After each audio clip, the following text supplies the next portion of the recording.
Este programa es posible gracias al aporte de los mecenas del canal. La masonería en Buenos Aires. La independencia de América y las sociedades secretas. Enrique de Gandía. 1906 a 2000. Historiador argentino de reconocida trayectoria académica.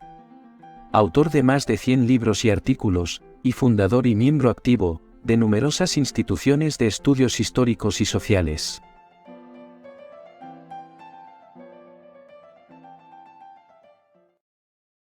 Si te gusta este video, dale like y suscríbete al canal para que puedas seguir creciendo.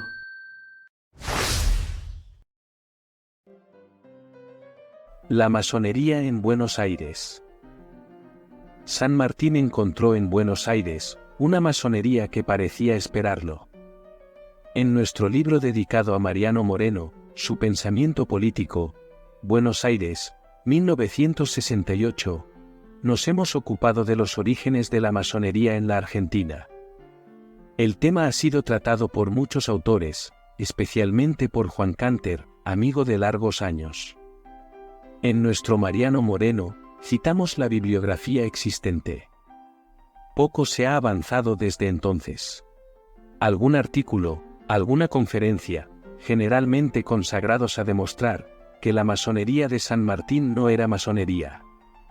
Sabemos que nuestro colega doblemente académico, el doctor Horacio Juan Cucorese, tiene una obra especialmente escrita para probar que San Martín no era masón, y está a punto de publicarse. Entretanto, repetimos mucho de lo que hemos expuesto en nuestro libro mencionado. El general Enrique Martínez, en una carta a Andrés Lamas, declaró rotundamente que desde una época remota, existía en Buenos Aires la sociedad masónica, y Peña y Vieites pertenecían a ella. Fue la que les sirvió para reunir a sus amigos. Queda así definitivamente aclarado, que las reuniones de aquellos patriotas, que conspiraban de continuo, eran de masones, y no de otras cosas, como han pretendido confundir a los lectores ciertos estudiosos de la masonería. La época remota a que se refiere Martínez, es la del virrey Marqués de Sobremonte. En su tiempo, se descubrió una logia por una tormenta que llevó los mandiles y otras prendas masónicas al aire, y vio medio Buenos Aires.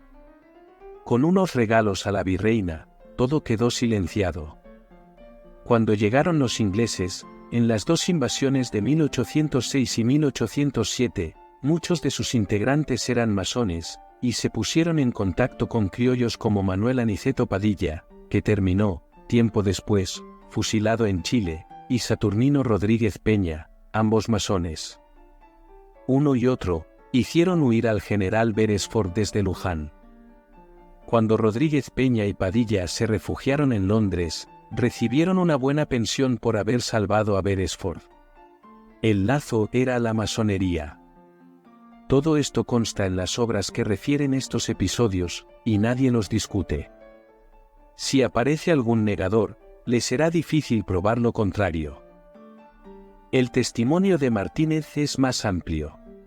Nos dice que Saturnino Rodríguez Peña, e Hipólito Vieites, dueño de una fábrica de jabón, donde se reunía la logia Los Amigos de la Libertad, atrajeron a sus conversaciones a Nicolás Rodríguez Peña, hermano de Saturnino, a Castelli, a Belgrano, y a Antonio Luis Berutti. Todos se hicieron masones. Dice Martínez, que desde entonces quedó solo el pensamiento de la independencia en los señores Vieites, Peña, y demás. Estos nombres inspiraron sospechas a Liniers, que aprisionó a Peña, pero tuvo que dejarlo en libertad por no hallar pruebas en su contra. Los masones mencionados, lo mismo pensaban en la independencia, que en reconocer como reina de América a la infanta Carlota Joaquina de Borbón, mujer del regente de Portugal. El general Martínez recuerda que el incidente de la prisión de Peña no los desanimó, pues continuaron teniendo sus reuniones secretas, con las que aumentaban el número de los iniciados en el pensamiento. Recuerdo, entre otros, de los primeros a los señores Paso, da Regueira, capitán de Patricios Chiclana, Dr. Tagle, más otros nombres particulares. En la parte militar, Saavedra, Rodríguez, jefe de los húsares. El coronel Terrada, el señor Álvarez, don Ignacio, el señor Viamonte, don Antonio J. Ramón, y Marcos Valcarce, y mucho más. También evoca Martínez al secretario de la Real Audiencia, en tiempos de Sobremonte, Gallegos, el cual, cuando se descubrió la masonería, hizo desaparecer la sumaria, pues era masón. Empezamos por saber los nombres de muchos masones que había en Buenos Aires, antes que llegase San Martín. Martínez los menciona uno a uno. Las incógnitas respecto a Saavedra y a Belgrano, ahora quedan develadas. En su tiempo fueron masones. Belgrano siguió siéndolo activamente, hasta que cambió de idea, como atestigua el general Tomás de Iriarte, en sus extraordinarias memorias que nosotros dimos a conocer. Los casos de Saavedra y de Belgrano merecen un instante de detención. Historiadores con propósitos preconcebidos, por razones religiosas, sociales, o de simple aversión a la masonería, han querido presentar a Saavedra como el autor del 25 de mayo de 1810, y a Belgrano como el campeón de la religiosidad argentina. Por ello, ni uno ni otro podían ser masones. Los esfuerzos para hacer triunfar esta tesis fueron muchos. Lo mismo pasó con Juan Martín de Pueyrredón. Hasta hay biografías de este último, que no dicen una palabra de su masonería ni de su política masónica, que hizo revolucionar el ejército del general español Rafael del Riego, que salvó la independencia de América, y empezó a imponer el constitucionalismo en el mundo. Estos méritos, que inmortalizan el nombre de Pueyrredón, son olvidados, como si nunca hubieran existido, para no confesar que se debieron a la masonería. Así se ha escrito y se escribe la historia argentina. En cuanto a Belgrano, es presentado como un ejemplo angelical de catolicismo, y de alta pureza en sus costumbres. No damos importancia a su hija ni a su hijo naturales, ni a sus amantes, como la señora de Pichegru y otras. Queremos, históricamente, dejar bien claro que Belgrano, durante un tiempo, fue masón, como documenta el general Martínez y confirma un eminente autor olvidado. Adolfo Saldías. Este gran investigador, cuya historia de la Confederación será por mucho tiempo una obra no superada, tuvo una noticia, respecto a Belgrano, que no conocieron otros estudiosos, y si alguno la leyó, se apresuró a ocultarla. Saldías la publicó en 2 oportunidades. En el Diario de Buenos Aires, el 27 de abril de 1873, y en Páginas Literarias. Librería La Facultad, de Juan Roldán, Buenos Aires, 1912, página 59. Comenta las misas que Belgrano hacía oír a sus soldados, aún en momentos como en el desastre de Ayohuma, la única página ridícula que tienen los fastos militares argentinos, y las órdenes de hacer rezar el rosario, hasta a los más empedernidos como Celaya, Perriel y Forest, y nos dice lo siguiente. Paseando un día por la plaza de Tucumán con el coronel García, veterano de Tucumán, Salta, Vilcapugio y Ayohuma, señalándome una casa que hace cruz con el cabildo, y conocida por de Padilla, díjome. A aquella casa nos citó cierta noche el general Belgrano a Basares y a mí. Al entrar nos vendaron los ojos, nos sometieron a un ceremonial largo y fastidioso, y, cuál no sería nuestro asombro cuando, al caer nuestra venda, vimos al general Belgrano en medio de un semicírculo de oficiales y civiles, con espadas flamígeras en dirección a nuestros pechos, para que ratificáramos el juramento que poco antes habíamos prestado. La casa de Padilla era el asiento de una logia de caballeros de América, sometida al ritual masónico, y de la cual el general Belgrano era presidente honorario. El diploma del entonces capitán García se conserva todavía.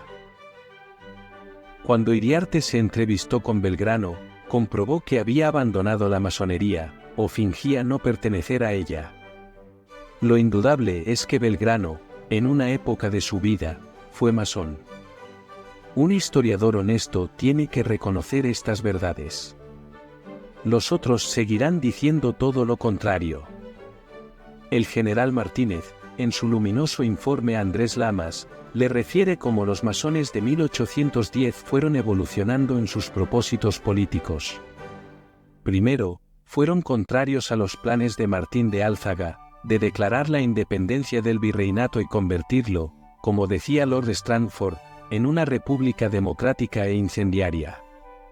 Cuando, el 1 de enero de 1809, Liniers llegó a renunciar en la fortaleza, y estuvo a punto de tomar el mando del virreinato Martín de Álzaga, con Mariano Moreno como secretario, fue un grupo de masones el que salvó a Liniers, e impidió la independencia en esos momentos. El general Martínez lo relata a la perfección. Mientras se debatía en la fortaleza la separación del virrey Liniers, los señores Peña, Vieites, Castelli, Belgrano, y otros más, andaban de cuartel en cuartel, viendo al comandante Saavedra, al jefe de Arribeños Ocampo, al comandante Rodríguez, de Húsares, y otros más, para decidirlos a que mantuviesen a Liniers. Concibieron que era preciso dar por ese medio un golpe a la influencia de los españoles, para así hacer que la de los hijos del país, desde entonces valiese más que la de aquellos. Más se consideraba que era el comandante Saavedra quien debía tomar la iniciativa, como jefe de patricios. Fue preciso trabajar mucho para que se adoptase el medio propuesto, pero al fin se resolvió y era ya de tiempo, porque cuando el señor Saavedra llegó con su regimiento al fuerte, acababa el virrey de declinar el mando, como se lo pedían. No olvidemos que Saavedra, después de anular la revolución de Álzaga, del 1 de enero de 1809, y cuando comprobó que el partido de las juntas se hacía cada vez más fuerte, no vaciló, como jefe de patricios, en formar parte de la primera junta, la surgida del Cabildo del 22 de mayo. Lo refiere muy bien Enrique Martínez. En esa primera ocasión no se arribó a nada, pero en la del 24, por intrigas del Cabildo, y porque el comandante Saavedra se puso de acuerdo con ellos, se formó la primera junta, que la presidía el virrey Cisneros. Nótese cómo Martínez, que presenció aquellos sucesos, llama primera junta a la que, en verdad, cronológicamente, fue la primera. La emanada del Cabildo del 22 de mayo. Notorio es que, por pura ignorancia, muchos historiadores llaman primera a la segunda, la del 25 de mayo, y seguirán haciéndolo por simple tofudez. Saavedra fue uno de los vocales de la primera junta. Pero esta incorporación no agradó a otros masones, que trataron de quitarle el mando del regimiento. Es lo que refiere Martínez. Esta resolución, el acuerdo de Saavedra con el Cabildo, se publicó a la noche, y cuando lo supieron los amigos de la Libertad, nombre de la logia, se reunieron en casa de Peña, y de allí salieron diferentes comisiones al cuartel de patricios, y otras al primero para, por medio de Chiclana, López, Belgrano y demás, separarle el cuerpo, y se citaron a los jefes amigos de los cuerpos.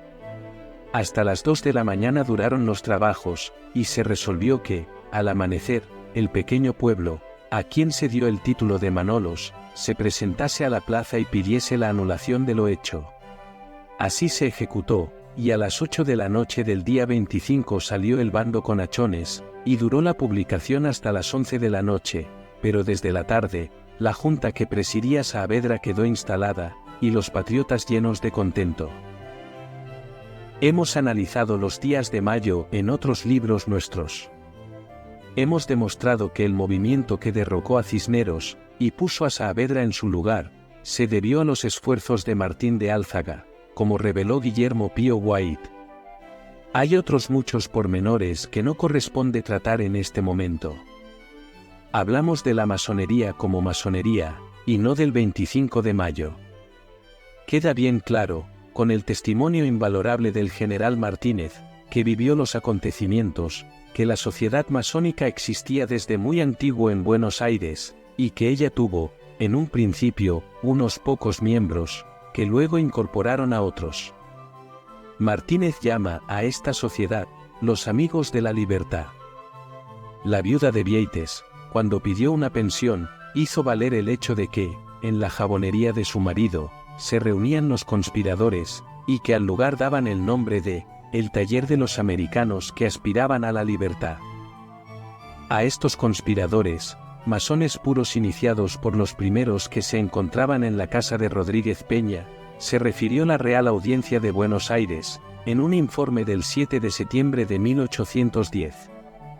Hemos analizado este documento, no utilizado por otros historiadores, en nuestro libro Conspiraciones y Revoluciones de la Independencia Americana, Buenos Aires, 1960. Dice la audiencia, que los facciosos que hasta entonces no habían descubierto sus ocultas miras, prevalidos de la opinión que ellos mismos habían hecho formar sobre la pérdida total de la península, y caducidad del gobierno supremo, atrajeron a su partido a los comandantes y muchos oficiales de las tropas urbanas. Eran los masones que prepararon, junto con los no masones de Álzaga, la primera y la segunda junta del mes de mayo de 1810. Véase también nuestros libros, Historia del 25 de mayo de 1810, y Orígenes desconocidos del 25 de mayo de 1810. El triunfo de los masones que sostuvieron a Liniers, derrumbó el proyecto independentista de Álzaga. Aquellos hombres pensaban todavía, de un modo definitivo y claro, en la independencia de una nueva nación. Los Rodríguez Peña eran anglófilos, y no se habrían opuesto a un protectorado de Gran Bretaña. Otros, como Belgrano, eran partidarios de la infanta Carlota Joaquina. Si esta mujer hubiese sido reconocida como reina de toda América, el destino del mundo habría sido otro. Una América bilingüe, la nación más grande y poderosa de la Tierra, habría decidido cualquier problema de política mundial. El general Enrique Martínez, con su equidad y talento, nos refiere qué hicieron aquellos masones en esos momentos decisivos. Con motivo de la invasión de Portugal por las fuerzas francesas, la corte se había trasladado al Janeiro, y los señores Peña, Vieites, y demás señores reunidos, empezaron los trabajos para que la princesa Carlota, como hija de su majestad Carlos IV, se trasladase a Buenos Aires, y bajo su mando se separase de esta sección de América de España. Entretanto, el pensamiento de la independencia iba progresando rápidamente, hasta entre algunos españoles, como lo eran don Juan Larrea y Mateu. En nuestra historia del 25 de mayo de 1810, Buenos Aires, 1960, relatamos detalladamente sus comienzos, sus fundamentos, y cómo evolucionaron muchos hombres de aquel entonces. Hubo en Buenos Aires varios grupos políticos. Unos defendían la posibilidad de seguir siendo lo que siempre habían sido, y confiaban en un regreso de Carlos IV, o de Fernando VII, su legítimo heredero. Otros esperaban que Gran Bretaña protegiese esta parte de América de posibles ataques e invasiones francesas. Otros eran partidarios de un dominio francés. Otros soñaban con el reinado de la infanta Carlota Joaquina del Brasil, y otros, como Álzaga y Moreno, proyectaban secretamente convertir el virreinato en una nación libre, independiente de todo poder extranjero, gobernada por un Congreso y una Constitución. Anulada la revolución de Álzaga del 1 de enero de 1809, los masones fueron comprendiendo que el proyecto de coronar a la infanta Carlota Joaquina perdía cada vez más sus fuerzas. En el Alto Perú, hoy Bolivia, Pedro Domingo Murillo se había levantado y formado una junta, como las de España, para que la infanta no fuese reconocida como reina de esta parte de América. Las noticias de España hablaban de juntas, y cada día era mayor el número de personas que preferían una junta popular que gobernase en nombre de Fernando VII. Esta junta debía gobernar, hasta que se constituyese un congreso con diputados de todas las ciudades del virreinato. El propósito era el que había tenido Martín de Álzaga, y había denunciado Cornelio de Saavedra al rey para hundir a Álzaga, como fomentador de un loco proyecto de independencia. Los partidarios de la Junta y del Congreso fueron madurando sus proyectos hasta que llegaron los días de mayo, y el virrey Cisneros no bien supo que España estaba toda ocupada por los franceses, invitó al pueblo a reunirse en un cabildo abierto para resolver su presente y su futuro. El general Martínez nos refiere cómo los masones intervinieron en ese acontecimiento. Desde ese momento, la sociedad americana fue preparando la revolución del año 10. Martínez escribía en 1853, y en ese tiempo ya se había generalizado el término impropio de revolución, para lo que atrajo a su seno la mayor parte de los jefes que mandaban cuerpo, y todo siguió su dirección hasta el año 12. La masonería guió la segunda Junta de Mayo, presidida por Saavedra, pero no lo hizo con el triunvirato, y así llegó al instante en que desembarcaron en Buenos Aires, procedentes de Londres, San Martín, Alvear, y otros personajes. Lo recuerda el general Martínez. En que llegaron de Europa S, A, Z, C, San Martín, Alvear, Zapiola, y Chilaver, que traían encargado de establecer la Sociedad de Caballeros Racionales, cuya fundación había sido hecha en Santa Fe de Bogotá. Véase cómo todo se une en forma perfecta. Los Caballeros Racionales, que Alvear menciona en su carta apresada por los españoles, y que descubre como la Logia de Cádiz número 3, le encomendó fundar la Logia número 7 de Londres, y que las tres logias, Cádiz, Londres, Buenos Aires, eran masónicas. Por si lo dicho no bastase, y alguien quisiese la palabra masón o masonería para no dudar que estas logias eran masónicas, y no otro género desconocido de sociedades políticas, sigamos leyendo lo que escribió el general Martínez, hombre que vivió los sucesos que relata. A esta sociedad se incorporaron todos los masones, y toda la parte civil, militar, eclesiástica, y el comercio, y se ramificó con tal velocidad, que ya nada se hacía en las provincias sin que fuese de acuerdo con ella. No hay duda que medio Buenos Aires se convirtió a la masonería. Es así como la masonería se extendió en la actual Argentina, y empezó a dirigir sus destinos. En Mendoza, nos dice Martínez, San Martín era el venerable de la logia de esa ciudad. San Martín, en Córdoba, consiguió que Pueyrredón se incorporase a la sociedad, y fue reconocido. Sigue Martínez. Es entonces, que se ejecutaron innúmeros trabajos para asegurar la independencia, y entre otros, se hizo la expedición a Chile. La masonería, termina Martínez, siguió dirigiendo los destinos del país, hasta que se concluyó la presidencia de Rivadavia. En cuanto a Saavedra, cuyos partidarios, hoy en día, tanto se esfuerzan en sostener que no fue masón, dice Martínez que fue incorporado con la mayor parte de los jefes que mandaban cuerpo. San Martín, Alvear, y otros masones, cuando llegaron a Buenos Aires, en 1812, se encontraron muy pronto con otros masones, que existían en la ciudad desde los años de Sobremonte. Quienes dicen que en este tiempo no hubo masonería en Buenos Aires, desconocen totalmente nuestra historia, o lo afirman de mala fe. La había, y desde antes de las invasiones inglesas. El deán Gregorio Funes, en su bosquejo de nuestra revolución, desde el 25 de mayo de 1810 hasta la apertura del Congreso Nacional, el 25 de mayo de 1816, nos cuenta que un número de hombres atrevidos, en quienes el eco de la libertad hacía una impresión irresistible, se unen secretamente exponiendo su tranquilidad, su fortuna, su vida, con tal de extirpar la tiranía, levantan el plan de esta revolución. En una nota, el deán Funes nos da los nombres de esos hombres atrevidos.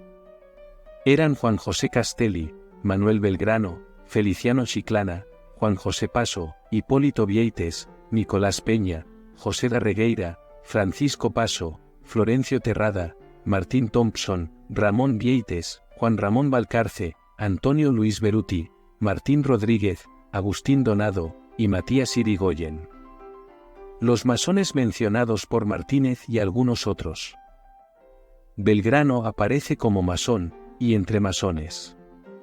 Si el testimonio de Martínez no bastara, volvemos al historiador Adolfo Saldías, tan próximo a los sucesos, el cual nos dice en la Revolución Republicana. Belgrano fundó una logia en Mendoza. Conservo en mi poder el diploma de un oficial de mi familia, de Belgrano, iniciado por este en la logia de Tucumán, el cual oficial, ya anciano, me refirió el hecho, como también que las tenidas a las que asistieron después Besares, Argerich y otros del ejército auxiliar del Perú, se verificaban en la antigua casa de Padilla, la que hace cruz con el cabildo de esa ciudad. ¿Qué calificativo se debe aplicar a los historiadores que niegan que Belgrano fue masón? No olvidemos otra afirmación anterior del general Martínez. Todos esos señores, Peña, Vieites, Castelli, Donado, Beruti y Belgrano, pertenecían a la sociedad masónica, pero tratándose de la independencia de América, formaron una sociedad separando a los españoles. Esta empezó sus trabajos haciendo fugar a Beresford, pues éste les aseguró que la expedición que debía llegar a Montevideo, serviría para solo proteger sus trabajos.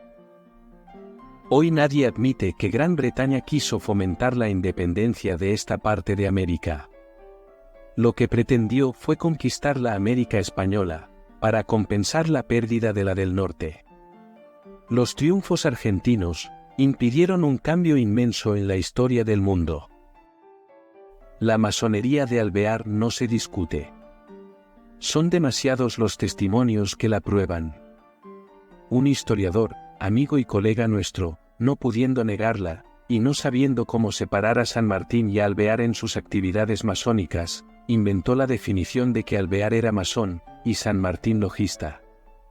No advirtió que ambos términos son políticamente sinónimos. Hasta un masón como Fray Servando Teresa de Mier confesó, frente a la Inquisición, que Alvear era masón. Frente a la hoguera, Mier quiso alegar que la masonería a la cual pertenecía no era propiamente masonería, sino una sociedad de beneficencia que no iba ni en contra la religión, ni contra el rey. Precisamente lo que ordenaba la masonería. No discutir sobre política ni sobre religión en la cual fue hallado. Tal vez imitase algunas fórmulas, y tal vez pensase amalgamarse con ellos, los masones, pero encontró resistencia.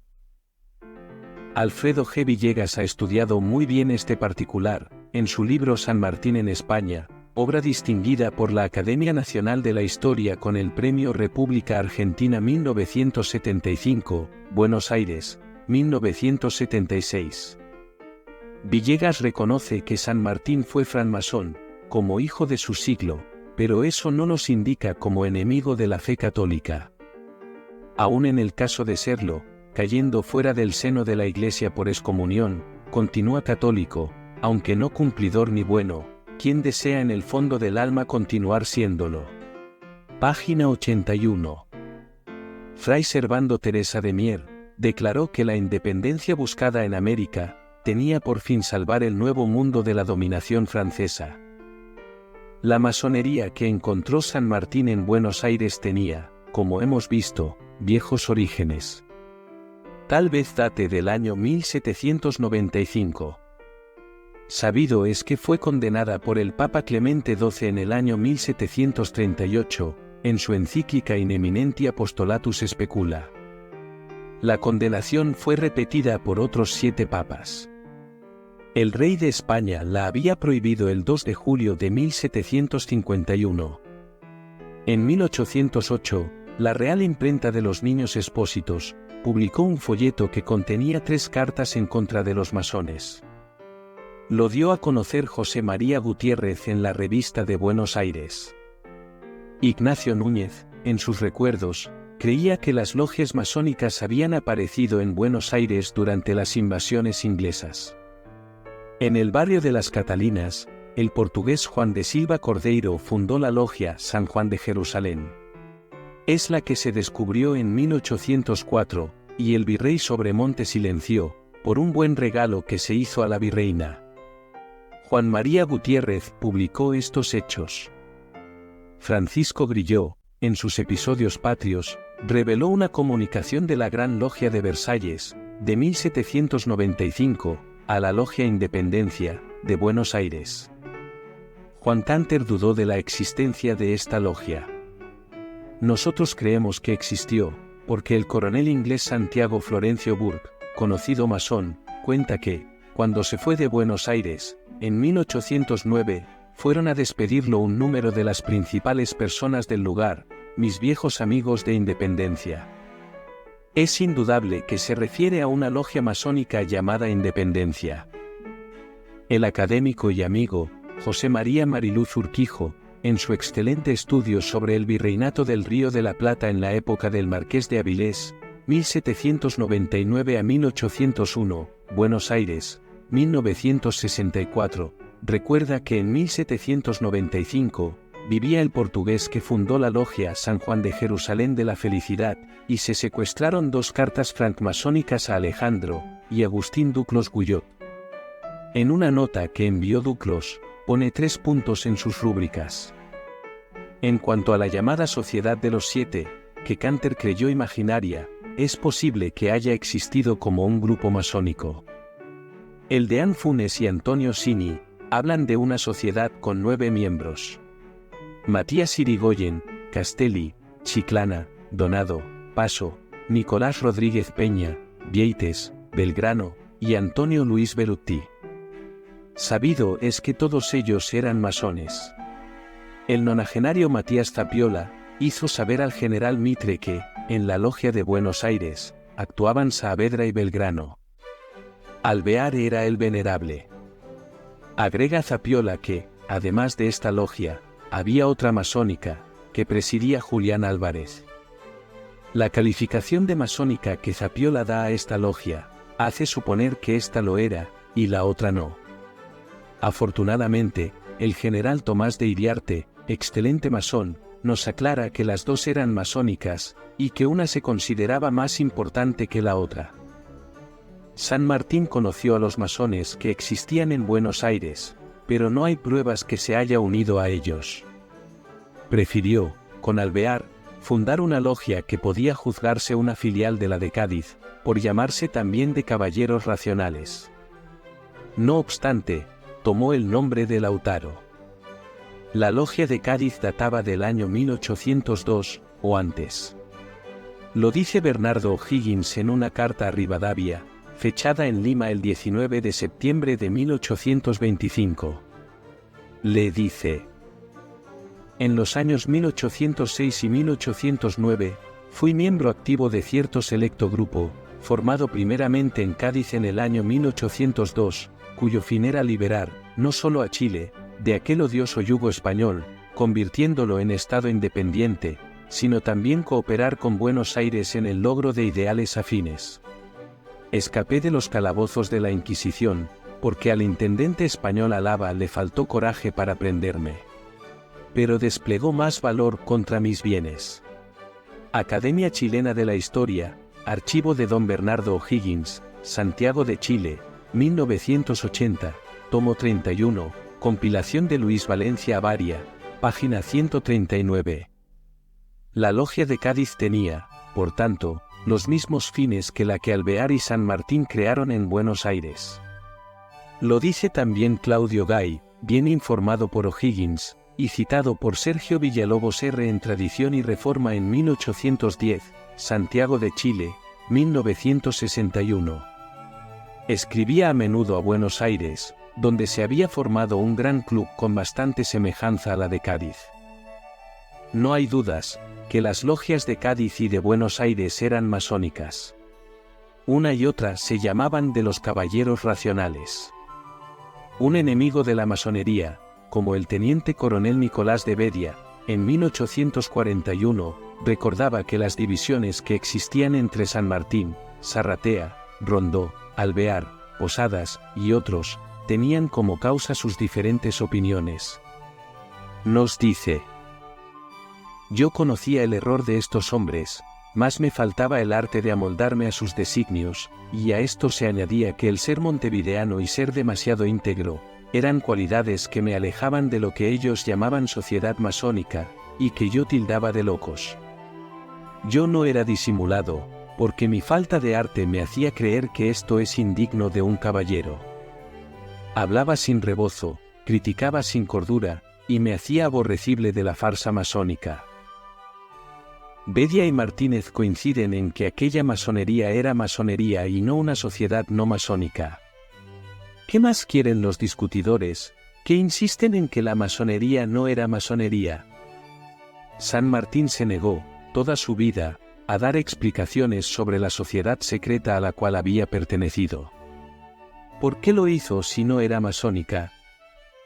El 19 de abril de 1827, San Martín escribió al general Miller y le dijo: «No creo conveniente que hable usted lo más mínimo de la Logia de Buenos Aires. Estos son asuntos enteramente privados, y que, aunque han tenido y tienen una gran influencia en los acontecimientos de la revolución de aquella parte de América, no podrán manifestarse sin faltar por mi parte a los más sagrados compromisos».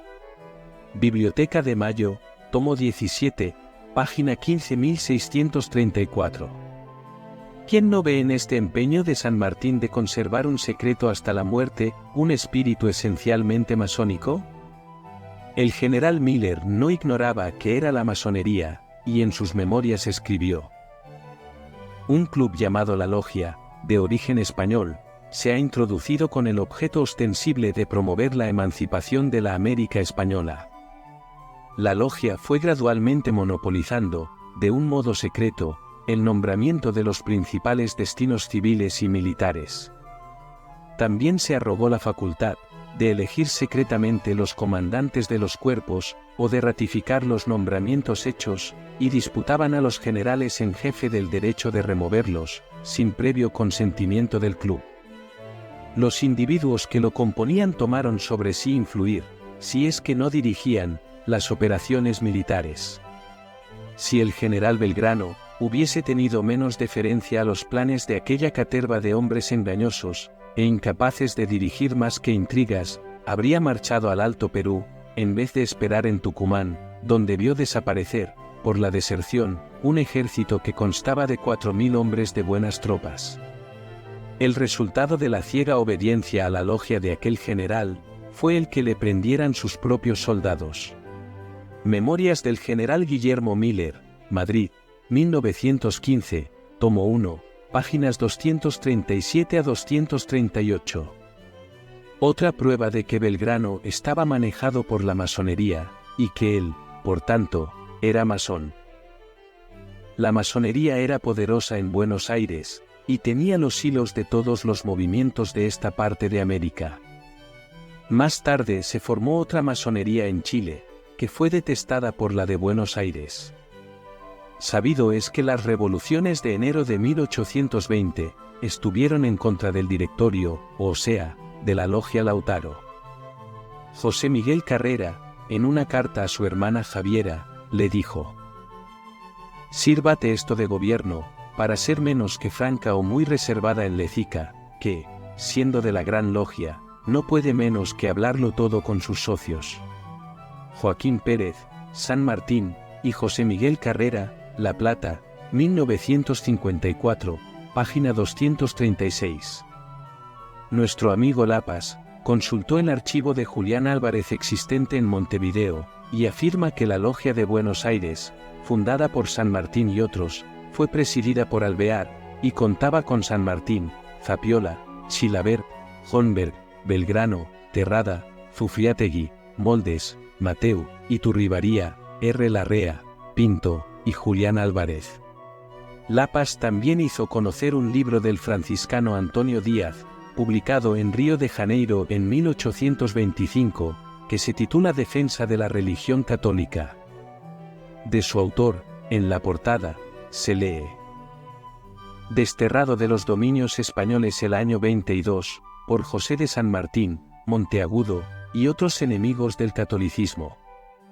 Todos ellos eran deístas, francmasones, filósofos incrédulos, e ilustrados a lo jacobino. Los amigos de San Martín, en su casi totalidad, eran masones». Lapas publicó el diploma masónico de Tomás Guido, fechado en Lima, el 21 de octubre de 1825, inédito, original en el Archivo de la Nación, de Buenos Aires. El Centinela, en su número del 26 de octubre de 1823, dio a luz un artículo titulado Logias, que trae algunos datos útiles para conocer la masonería en Buenos Aires. Antes de la Revolución, los frailes predicaban que había logias en Buenos Aires, donde se trabajaba contra la religión y contra el trono por los miembros de ellas que, por lo común, se nos mostraba como hombres con cola, perpetuamente herejes y revolucionarios, y aún se dice que el movimiento en contra de España, hecho el 25 de mayo de 1810, fue obra de estos señores vulgarmente llamados logistas. Después de la Revolución, los padres se olvidaron de las logias, y éstas empezaron a nombrarse como cosa que correspondía a partidos o a facciones, hasta el extremo de afirmarse que, en un largo periodo, existieron dos, alta y baja, con el objeto de formar en Buenos Aires una aristocracia secreta. Pasada esta estación, las logias, o estos nombres, sufrieron una decadencia tal que ya parecía que se habían olvidado para siempre, y hasta la multitud de víctimas que se dice han causado mientras ellas han existido. Mas en el día vuelve a jugar otra vez este mismo nombre, pero con un agregado extraño, a saber, Logia Constitucional. Senado de la Nación, Biblioteca de Mayo, Buenos Aires, 1960, tomo 9, primera parte, páginas 7921 a 8287, y segunda parte, páginas 8295 a 9033.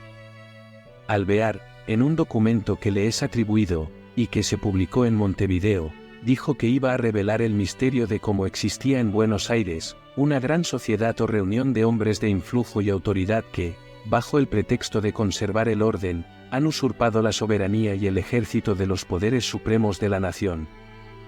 Agrega que San Martín fue el iniciador, y que aplicó los conocimientos de la masonería a que perteneció, y dio a aquella el nombre de Gran Logia de Buenos Aires. No hay seguridad de que Alvear haya escrito las líneas anteriores.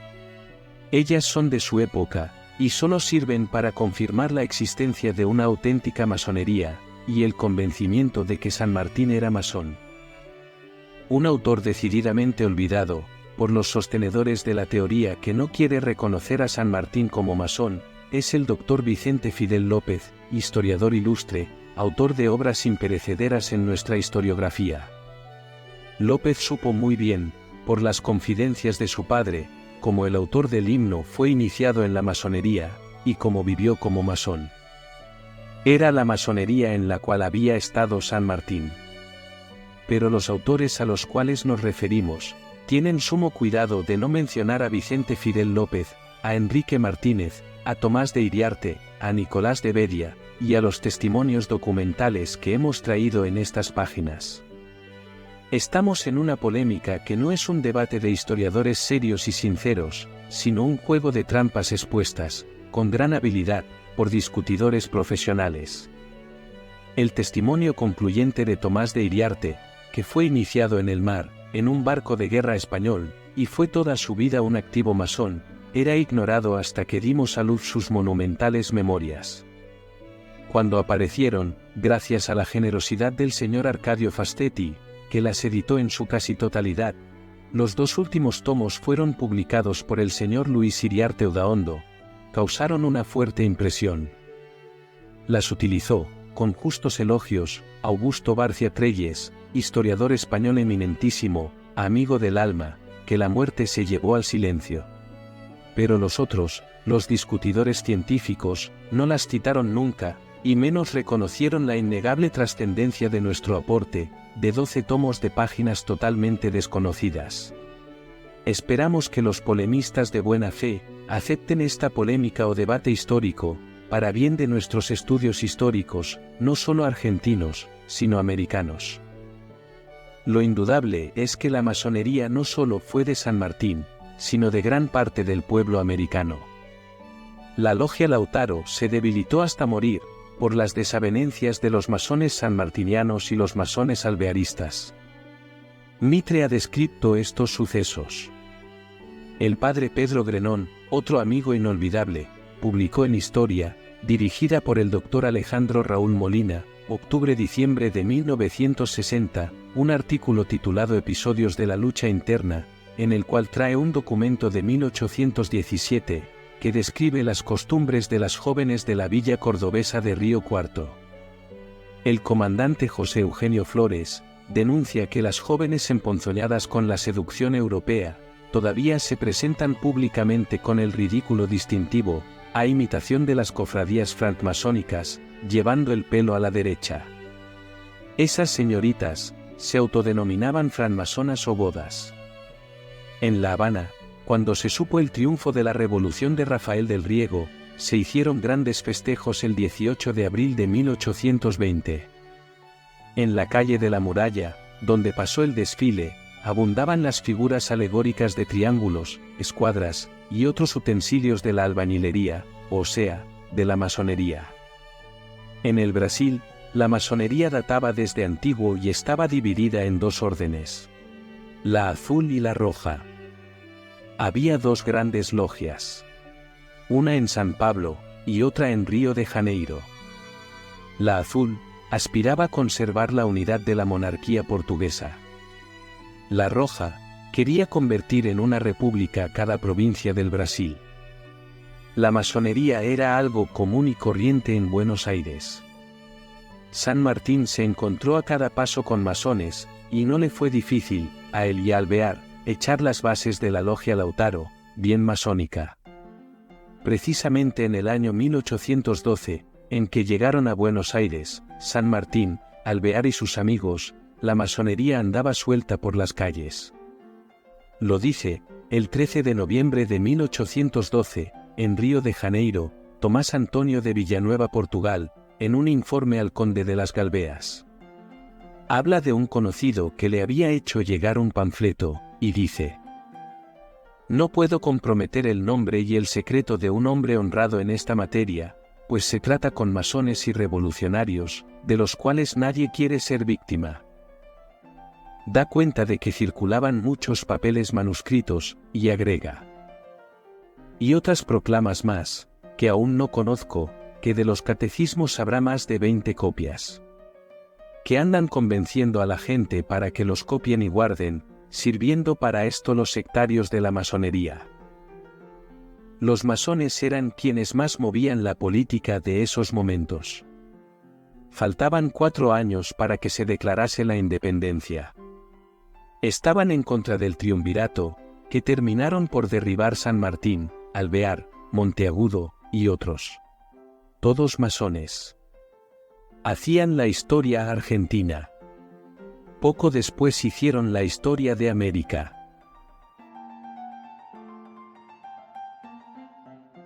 La independencia de América y las sociedades secretas. Enrique de Gandía. 1994. Ediciones Sudamérica Santa Fe. Santa Fe, Argentina. Páginas 118 a 129.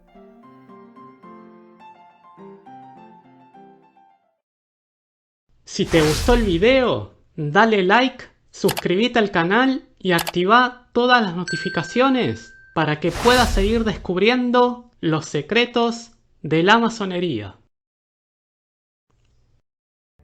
Este programa fue posible gracias al aporte de los mecenas del canal, como Martín Fuchineco, a quien expresamos nuestro agradecimiento. Si quieres convertirte en mecenas, puedes hacerlo en Patreon, una plataforma muy fácil y segura de usar. Visita patreon.com/mmdiegofigueroa y selecciona el nivel que prefieras para acceder a nuestros beneficios. También puedes realizar tu aporte voluntario por medio de PayPal.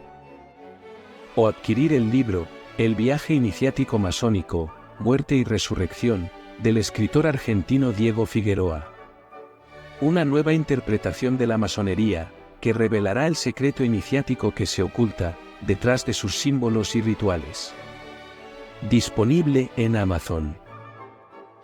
Muchas gracias, y hasta el próximo programa.